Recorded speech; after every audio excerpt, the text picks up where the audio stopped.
Alrighty, I am here with Ian Brown from Chartered Accountants Ireland. Hello, Ian.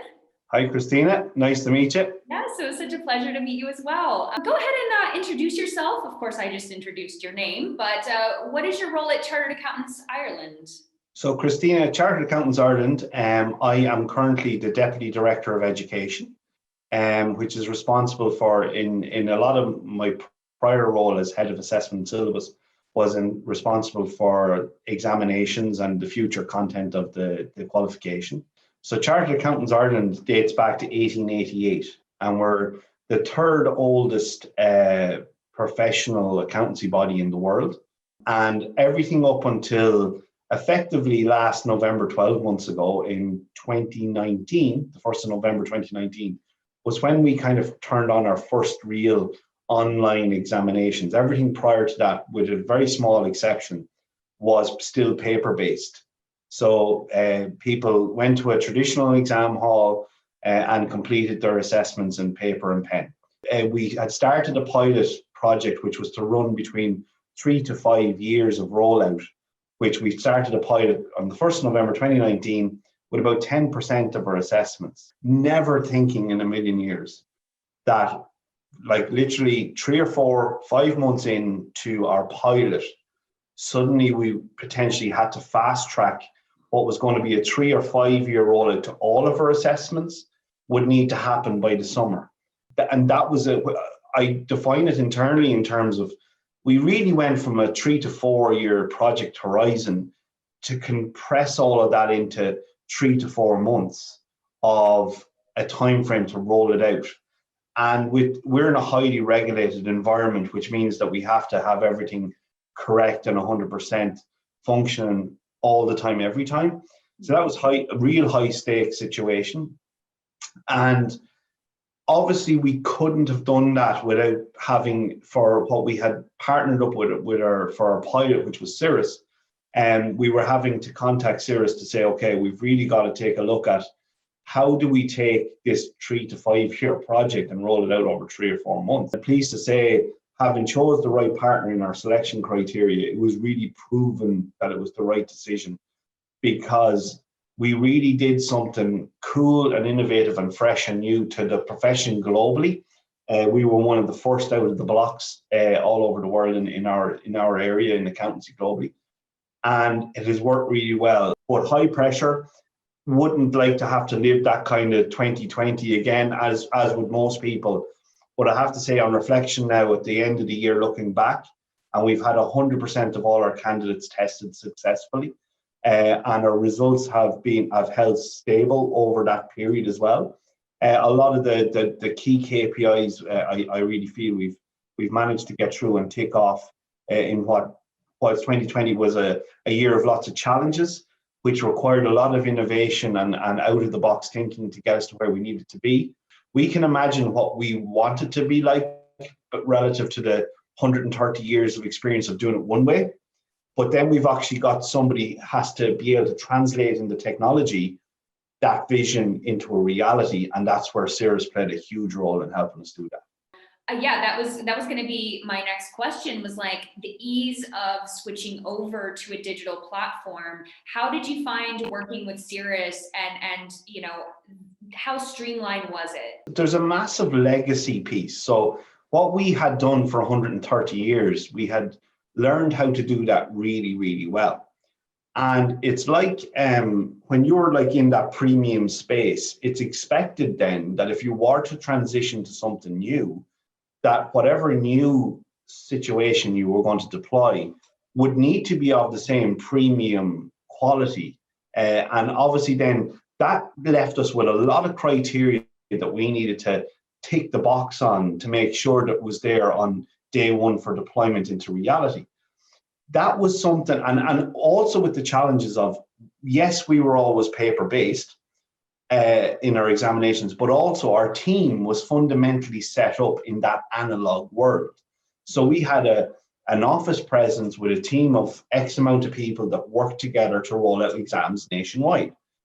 And suddenly we were faced with, in the period of coming near the end of our pilot, which had worked very successfully, to we need to deploy now from 10% of our assessments to 100% in a few months. None of our team since the early March have actually, no two people from our team have ever been in the same room or same building at the same time. And also our partners being in the Netherlands predominantly, they were never in the same room either. So the traditional way of how we would have collaborated and how we would have rolled out tangibly projects was always face-to-face in the room with the same people. And what that did create, we had to look at the full life cycle of that. So the innovation that we needed to create to make the platform do all the things that we needed to do for a fully regulated end of year exam, there was a significant amount of development work to do, and went into the thousands of hours of development and QAing and stuff. But then we actually had to look at what was our operational task that we would need to perform at the back end. So once students actually took the assessment, well, a lot of the work actually happens then from our end too after that, because you've got to correct it and mark it and make sure that everyone equity and fairness is applied and it's moderated correctly. And this is where I start to get quite anarchy in terms of this is the kind of process. I get excited about that kind of thing. But we had to really consider that too, because it wasn't just good enough to produce something that, yes, from a student-facing point, it was of a high caliber and highly functioning.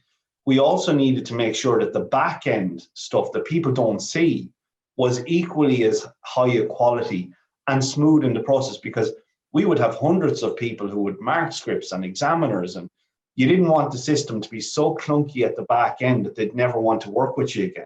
Right. So we spent a significant amount of effort in that, and taking that full life cycle vision of what we needed it to do, reimagine that, and then say, okay, to the developers in Cirrus, this is what we need to do. Here's the timeline, and we know the timeline is completely ludicrous, but we actually have a hard stop. We have to have all this stuff here by the 10th of August, 2020. We need to be good to go. And in fairness to Cirrus, and it was the first time in the selection process that I met with Vegard in the Netherlands, in their offices. The first thing I noticed about Vegard and the team was, when I was asking questions about, and can we do this, or could we do that, there was never the answer of no. So first, and because a lot of other suppliers in this space have an older platform that's particularly well established, and they have, this is our processes, this is what we can do, and you need to fit your business model to tie into some of the limitations that our platform had. And that's common enough across the assessment world. And first, Vegard was the first team that we came across in Cirrus that they were actually going, really love some of those ideas you got there, and we'd really love to work with you in terms of developing that, because a lot of that really sounds innovative and smart, and it's slicker, and it's all about the end user experience and everything being as streamlined as possible.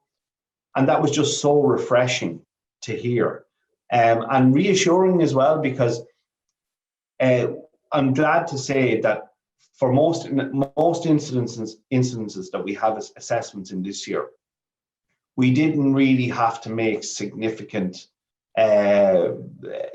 cuts or have significant consequences to what we wanted to do, because we were limited by platform. Now, I will say this, that then put a significant strain in terms of us to work with Cirrus to devise how that's going to look, and then Cirrus to actually actualize those visions of where we wanted to be. They just put in probably a 3 or 4 month period during this last summer with us that I often referred to them we would have weekly, daily meetings to develop that.